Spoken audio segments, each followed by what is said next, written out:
ज्या शेतात लेआउट पडलं त्या शेतात जे पोट खराब क्षेत्र आहे ते पोट खराब क्षेत्र भूमी अभिलेखला हातोशी धरून अमरावती महानगरपालिकेचा नगररचना विभाग आणि भूमी अभिलेख यांचं रचलेलं एक कटकारस्थान आहे. आणि सध्याच्या परिस्थितीत या परिसरात फार विरळच घरं आहेत. याचा परिणाम पुढील 5 ते 10 वर्षात एवढा वाईट होणार आहे की जवळपास या परिसरातल्या 100-150 कॉलन्या या नाल्यामुळं प्रभावित होतील. आणि हीच परिस्थिती नाल्यांची, या नाल्यामुळं या संपूर्ण कॉलन्यांची होईल. या बाबतीत अमरावती महानगरपालिकेला मी गेल्या 3 वर्षापासून याची माहिती देतो आहे, याचे निवेदनं दिलेली आहेत. मी आता लोकप्रतिनिधी आहे, मी आता सुद्धा जिल्हाधिकाऱ्यांना पत्र दिलं आहे, नगररचनाला पत्र दिलं आहे, महानगरपालिकेच्या आयुक्तांना पत्र दिलं आहे. पत्र देऊन हे बिलकुल दुरुस्त व्हायला तयार नाहीत. हे प्रचंड भूमाफियांची चोरी आहे. या भूमाफियांच्या चोरीत हे सर्वजण सामील आहेत. त्यामुळे याकडे सर्वजण दुर्लक्ष करत आहेत. एखादा माणूस ओरडतोय, ओरडून तो थकतोय, अशी परिस्थिती निर्माण झालेली आहे. मात्र हे जनआंदोलन झाल्याशिवाय या विषयाला न्याय मिळणार नाही. या नाल्याची रुंदी वाढल्याशिवाय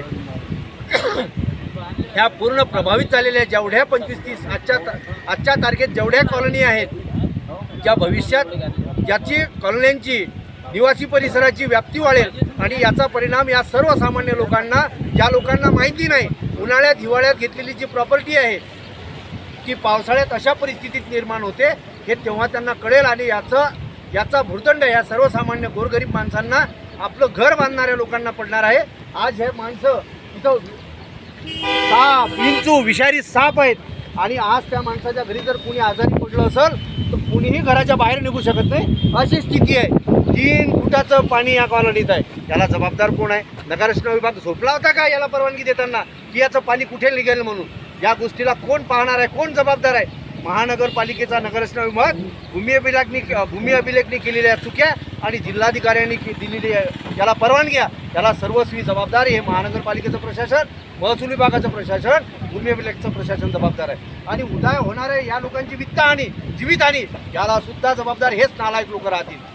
एवढंच या ठिकाणी सांगतो. आणि जिथपर्यंत हे जनआंदोलन होणार नाही, या नाल्याची रुंदी वाढणार नाही, तिथपर्यंत याला न्याय मिळणार नाही. धन्यवाद.